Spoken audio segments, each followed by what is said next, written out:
PV അൻവറിനെ ചൊല്ലിയാണ് ഇപ്പോൾ കേരളം മുഴുവൻ ചർച്ച നടക്കുന്നത്. എന്നാൽ ആരും തലപുണ്ണാക്കേണ്ട ആവശ്യമൊന്നുമില്ല. അൻവർ UDF-കാരൻ തന്നെയായി വരും. അൻവർ UDF-ൽ എത്തുകയും ചെയ്യും. കോഴിക്കോട്ടെ ഒരു നിയമസഭാ മണ്ഡലത്തിൽ നിന്നും മത്സരിക്കുകയും ചെയ്യും. അത് ഘടകകക്ഷിയായിട്ടാണോ അല്ല അസോസിയേറ്റ് ആയിട്ടാണോ എന്നുള്ളത് മാത്രമാണ് ഇനി അറിയേണ്ടത്. ഇപ്പോൾ കാണുന്നതൊക്കെ അൻവറും പ്രതീക്ഷിച്ചത് തന്നെയാണ്.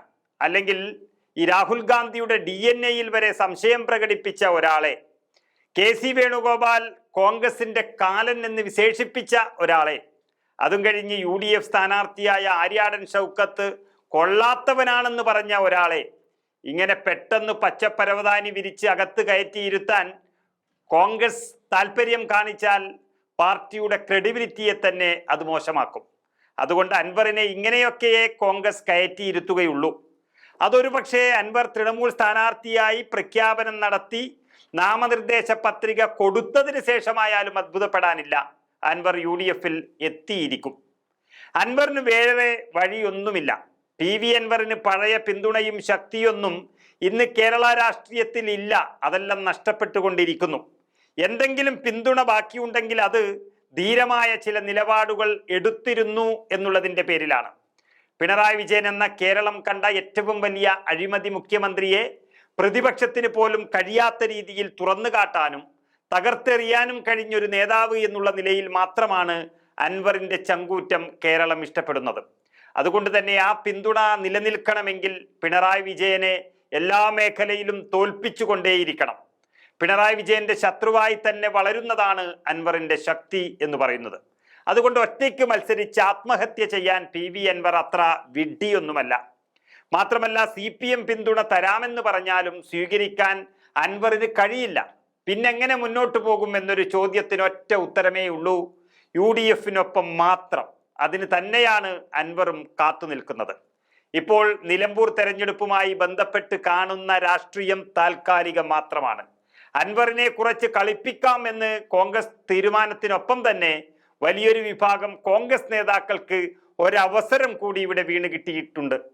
അതായത് പ്രതിപക്ഷ നേതാവ് VD സതീശനെ ഒന്നടിച്ചൊതുക്കാം എന്നുള്ളതാണത്. അൻവർ വിഷയത്തിൽ അല്പം സ്വരം കടുപ്പിച്ച് സംസാരിച്ച VD സതീശനാണ് പ്രശ്നക്കാരൻ എന്ന് വരുത്തി തീർക്കാനും അതുവഴി സതീശനാണ് സമവായ ശ്രമങ്ങൾ തകർത്തതെന്നുമുള്ള വാർത്തകൾ പ്രചരിപ്പിക്കാനും ഇതുകൊണ്ട് സാധിച്ചിരിക്കുന്നു. സുധാകരനും ചെന്നിത്തലയും KC-യുമെല്ലാം അൻവറിനൊപ്പം നിന്നപ്പോൾ സതീശൻ പ്രവർത്തകർക്ക് പോലും അനഭിബദ്ധനായി മാറിയിരിക്കുന്നു. ഏതായാലും ഒരു കാര്യം നമുക്ക് ഉറപ്പിച്ചു പറയാം: PV അൻവർ എന്ന നേതാവിന്റെ സ്ഥാനത്യാഗം മാത്രമാണ് UDF-ന് ഏറ്റവും നല്ലൊരു സുവർണ അവസരം ഇവിടെ കൈവന്നിരിക്കുന്നത്.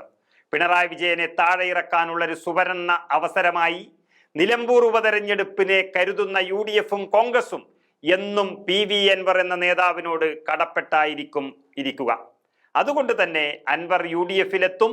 90% കോൺഗ്രസുകാരുടെ ഇന്നത്തെ അഭിപ്രായവും അതുതന്നെയാണ്. ഇനി UDF-ന് മറ്റൊരു പ്രധാനപ്പെട്ട ലാഭം ഇവിടെ ഉണ്ടാകാൻ പോകുന്നത് അൻവർ വന്നാൽ പിണറായി വിജയന്റെ കോട്ടകളെല്ലാം തകർക്കും എന്നുള്ളതാണ്. അതിലാണ് ഏവരും ഉറ്റുനോക്കുന്നത്. PV അൻവർ മത്സരിക്കാൻ സീറ്റ് ചോദിക്കുമ്പോൾ ഒരു സുരക്ഷിത മണ്ഡലം കൊടുക്കണം. അതോടൊപ്പം തന്നെ പോരാടി വിജയിക്കാൻ ഇഷ്ടപ്പെടുന്ന അൻവർ പോകുന്നത് വലിയൊരു പോരാട്ടത്തിലേക്കാണ്. കോഴിക്കോട് ജില്ലയിലാണ് അൻവറിന് സീറ്റ് നൽകാൻ പോകുന്നത് എന്നാണ് അറിയുന്നത്. ആദ്യം നിലമ്പൂരിൽ നിന്നും മാറുന്ന അൻവറിന് കോൺഗ്രസ് പറഞ്ഞിരിക്കുന്ന മണ്ഡലം ഒന്നുകിൽ തവനൂർ അല്ലെങ്കിൽ പട്ടാമ്പി എന്നൊക്കെയായിരുന്നു. എന്നാൽ ചില സാങ്കേതിക കാരണങ്ങളാൽ അതൊക്കെ മാറിയേക്കും. അൻവറിന് ഇപ്പോൾ താല്പര്യം തിരുവമ്പാടിയാണ്. അത് കോഴിക്കോട് ജില്ലയാണ്. പക്ഷെ അത് മുസ്ലിം ലീഗിന്റെ ഒരു സീറ്റാണ്. കോൺഗ്രസ് മറ്റൊരു സീറ്റ് നൽകിയാൽ ലീഗ് അത് അൻവറിന് വിട്ടുകൊടുക്കാനും സാധ്യതയുണ്ട്. എന്നാൽ ഏറ്റവും അവസാനം പുറത്തു വരുന്ന സൂചന എന്ന് പറയുന്നത് PV അൻവർ മുഖ്യമന്ത്രിയുടെ മരുമകൻ മുഹമ്മദ് റിയാസ് മന്ത്രിയുടെ ബേപ്പൂർ മണ്ഡലത്തിൽ മത്സരിക്കും എന്നുള്ളതാണ്. അൻവറിനെ UDF-ൽ എത്തിക്കാൻ ഇപ്പോൾ ഏറ്റവും അധികം കഷ്ടപ്പെടുന്നത് കോഴിക്കോട് ജില്ലയിലെ നേതാക്കളാണ്. DCC അധ്യക്ഷൻ പ്രവീൺ കുമാറും ജില്ലയിൽ നിന്നുള്ള മുതിർന്ന KPCC ജനറൽ സെക്രട്ടറി K ജയന്തും കോഴിക്കോട്ടെ സഹകരണ പ്രസ്ഥാനത്തിന്റെ തലവൻ CMP നേതാവ് കൂടിയായ വിജയകൃഷ്ണനുമാണ് അൻവറിന്റെ വീട്ടിലെത്തി അദ്ദേഹത്തെ അനുനയിപ്പിക്കാൻ വേണ്ടിയിട്ടുള്ള മുൻകൈ എടുത്തിരിക്കുന്നത്. ബേപ്പൂരിൽ അൻവർ എത്തിയാൽ കോഴിക്കോട് ജില്ലയിലെ UDF സംവിധാനത്തിന് തന്നെ അതൊരു കരുത്തായി മാറും. അൻവർ അവിടെ ജയിക്കുക തന്നെ ചെയ്യും. പിണറായി ഏറ്റവും അധികം സ്വപ്നം കാണുന്ന തന്റെ മരുമകന്റെ രാഷ്ട്രീയ ഭാവി തീർത്തിട്ടാണ് അൻവർ ശക്തനാകുന്നതെങ്കിൽ അൻവർ കേരള രാഷ്ട്രീയത്തിലെ രാജാവായി മാറും.